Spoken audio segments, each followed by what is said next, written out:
Na samom početku arheoloških istraživanja 2019. godine plan je bio da ovaj prostor koji je prilično veliki i sama istraživanja su vrlo komplikovana u Smederevskoj tvrđavi i zahtevna zbog visokih nivoa podzemnih voda s jedne strane, s druge strane zbog uobičajenih nalaza neeksplodiranih ubojnih sredstava kojih ima u čitavoj tvrđavi, a u ovoj zoni smo očekivali da će ih biti i najviše, s obzirom da je epicentar velike eksplozije bio neposredno uz unutrašnje lice tvrđave u samom ovom sektoru Varoške kapije broj 1, tako da smo uz to naravno vodili računa i o komunikaciji, funkcionisanju tvrđave i onda smo odlučili da prostor podelimo istraživački na dve celine. Jedna je ova koja gravitira ka kuli 16, nešto zapadnije. Drugi deo istraživanja je bio baziran ka istoku, ka kuli 14, a u zoni te kule 15 koja je uništena u velikoj eksploziji. Početak radova je bio skoncentrisan upravo na ovaj sektor gde su već bili vidljivi delimično ostaci bedema i već na početku te prve godine smo uočili da je došlo ne samo do uništavanja ovih nadzemnih delova, što se već videlo i pre početka istraživanja, već smo samim istraživanjima utvrdili da je došlo do velikog pomeranja bedema i u nadzemnom delu, ali i u temeljnoj zoni. I to je ono što je napravilo dosta komplikacije za samo istraživanje, proširio se obim iskopa i tako dalje, ali smo došli do zanimljivih otkrića koja su jednim velikim delom zapravo se pretvorila u istraživanje posledica eksplozije, a ne toliko samih arheoloških ostataka. Naravno i to nam je bio cilj, osnovni, ali se vremenom ispostavilo da zapravo iskopavamo mesto eksplozije sa svim posledicama koje je ona izazvala. Pored glavnog bedema i kula koji su izgrađeni u srednjem veku u vreme izgradnje Smederevske tvrđave, kada je Despo Đurađ utvrđivao pre svega ovu varošku stranu tvrđave, ona je bila najugroženija zato što su sa suprotne severne strane tvrđavu štitili Dunav sa istočne Jezava, dok je sa ove južne strane bio veliki problem kako zaštititi taj kopneni deo koji je bio najosetljiviji i zato je izgrađen ovaj varoški bedem u toj nekoj prvoj izgradnji Smederevske tvrđave već od 1430. kada su nastavljeni radovi posle izgradnje Malog grada. Bedem koji smo očekivali i znali kako otprilike izgleda je nešto što nije bilo sporno, međutim nismo znali kakva je situacija sa samom kapijom i prostorom između kapije i tog varoškog bedema i spoljašnjeg bedema koji je izgrađen 1482. 3. godine kada su Osmanlije, utvrđujući dodatno tvrđavu, prilagođavajući je ratovanju vatrenim oružjem, izgradili jedan manji i u smislu debljine i visinski manji bedem koji je opasivao čitavu tvrđavu sa sve tri strane, a sa Dunavske je to već i poznato i vidljivo, vide se i rekonstruisani su ti delovi, sa Jezavske ne vidimo taj bedem i nismo ga videli ni sa ove varoške strane i nama jedan od ciljeva bio da taj međuprostor između glavnog bedema, srednjovekovnog i ovog turskog koji je mlađi i nešto manji, da vidimo šta se tu dešavalo posledno između kapije i tog bedema. Postojali su indicije da tu postoji jedna četvrta kula koja je bila deo tog sistema topovskih kula koje su bile pre svega na uglovima, te tri koje su i poznate i vidljive, ali i ta četvrta koja je najverovatnije srušena kao i ovaj deo spoljašnjeg bedema u vreme kada je krajem 19. veka građena pruga Beograd-Niš i ovaj krak od Smedereva do Male Krsne koji je povezivao Smederevo sa tom prugom. Kada su oni građeni, dakle krajem 19. veka, znali smo da je ovaj deo spoljašnjeg tog bedema, te eskarpe kako je mi zovemo, i ta topovska kula ispred glavnog ulaza, da su oni bili uništeni. Ove godine smo Prošle godine smo otkrili samu kulu topovsku, koja je nešto drugačija od ove 3 koje su osmougaone, devetougaone. Ona je petougaona sa 3 topovska otvora prema jugu, prema gradu, što je i logično. A ove godine smo proširili iskop ka istoku i otkrili nekih skoro 30 metara te eskarpe tog spoljašnjeg bedema koji su u prilično solidnom stanju, mada su i oni od pritiska, pre svega tog udara koji je eksplozija prouzrokovala i još više tog pomeranja samog bedema, i oni su doživjeli brojna pucanja i pomeranja koje se vide vrlo očigledno, posebno kada se lepo i pažljivo očisti. Tokom istraživanja otkrili smo i dosta arheoloških predmeta koji su uobičajeni posebno za Smederevsku tvrđavu. Dakle, to su različiti predmeti, delovi grnčarije, lonci, tanjiri, zdele i tako dalje. Predmeti opšte upotrebe, mi ih zovemo kuhinska keramika najčešće, trpezna, koja je i najviše korišćena i u srednjem veku, a i kasnije tokom turske vlasti. Pored toga, pronađen je veliki broj đuladi različite veličine, od ovih koje su uobičajena, tako neke razmere od 15 do 20 cm, do velikih tih kamenih kugli i đuladi koje su korišćene, koje su u obimu i po više od 50 cm i različitih materijala, od nekog mekše, tvrđe kamena i tako dalje. A ono što je poseban problem sa kojim se susrećemo tokom arheoloških istraživanja su neeksplodirana ubojna sredstva koja nalazimo jako često. Kažem, posebno ovde u ovoj zoni smo imali preko 30 različitih vrsta, od ručnih bombi, minobacačkih granata, topovskih, artiljerijskih zrna različitih kalibara. Ova jedna, ona je bezopasna, nema upaljač, zato je ovako slobodno i prikazujem. To je jedna minobacačka granata koja je među poslednjima i pronađena u toku ovogodišnjih arheoloških iskopavanja.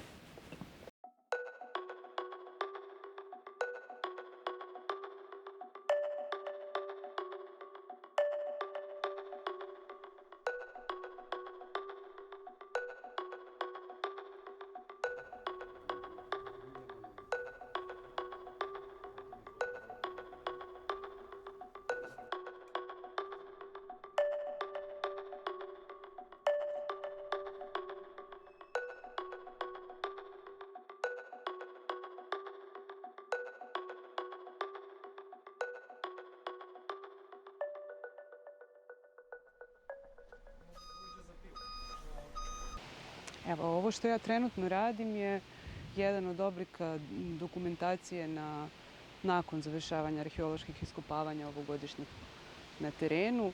Ono što je moj posao je da tehničkom skicom, odnosno crtežom u razmeni, prikažem delove arhitekture koji su očuvani i samim tim kotiramo te osnove u zatečenom stanju. Ono što je bitno da skice, odnosno tehnički crteži, nisu još uvek izašli iz upotrebe. Zapravo oni su nam i obavezni, odnosno zakonski vid dokumentacije koji popunjava, odnosno dopunjava fotografiju i situacije, jer prosto na našim crtežima se vide detalji koje možda fotografijama nisu vidljivi i uočljivi, a između ostalog nose tu informaciju površinskih kota koje su nama, arheolozima i arhitektama, kasnije bitne.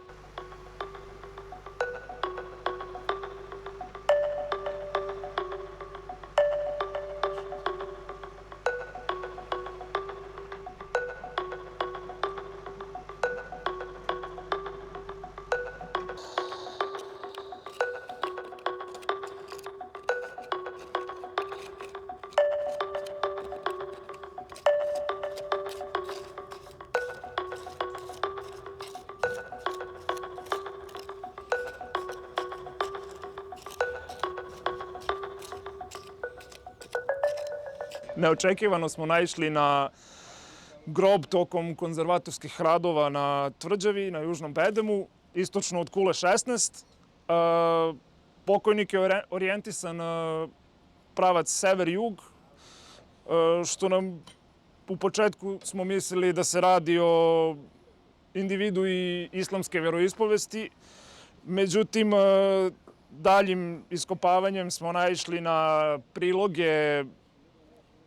Tu je deo prstena i nekih metalnih nalaza ima oko levog humerusa i na levoj strani rebara, što nam, na osnovu čega možemo da zaključimo da nije individua islamske veroispovesti zato što su se oni sahranjivali bez ikakvih priloga. Takođe, našli smo i delove keramike oko lobanje i na grudima. Ovako izgleda kao polovina skeleta, samo gornji deo do karlice, jer izgleda da su preko njega stavili krečni malter i kada sam tu ispod čistio, naišao sam na neke kosti stopala, tako da verujem da kad budem podigao ovaj malter, da će ispod biti barem ostatak, neki delovi skeleta. Na osnovu skeleta, bez neke detaljnije analize, ovako samo na brzinu, mogli bi da kažemo da je reč o mlađoj individui, mlađoj od 15 godina, zato što su epifize na humerosima još uvek nisu srasle, a one srastaju negde posle 16. godine. To je neki krečni. Da, krečni malter i svašta, jedno pojma. Moram da pazim i da ga ne oštetim.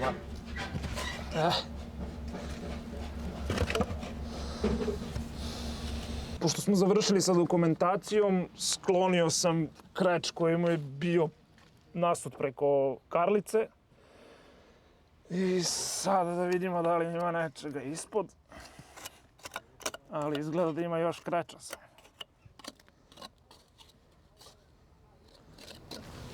Budući da ovaj pršljen ide ovamo na njegovu levu stranu,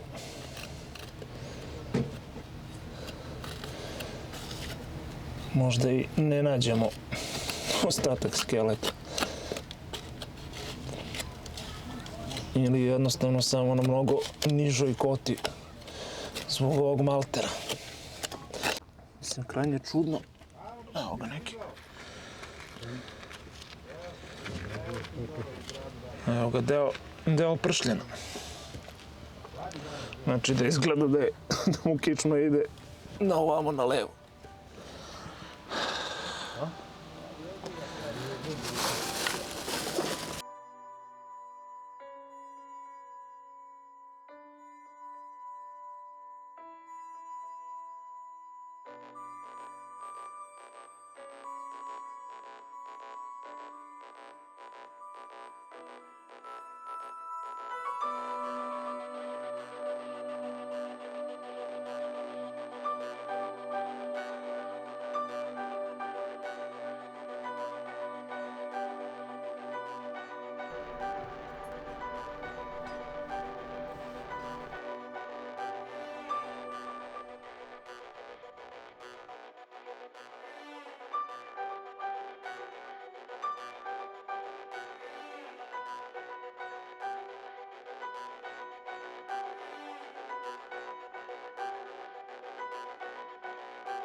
Evo, upravo završavamo arheološka istraživanja, ne samo za ovu 2021. godinu koja smo obavili tokom septembra i oktobra meseca, već i čitav ovaj poduhvat u zoni sektora Varoške kapije 1 koji traje već 3. sezonu.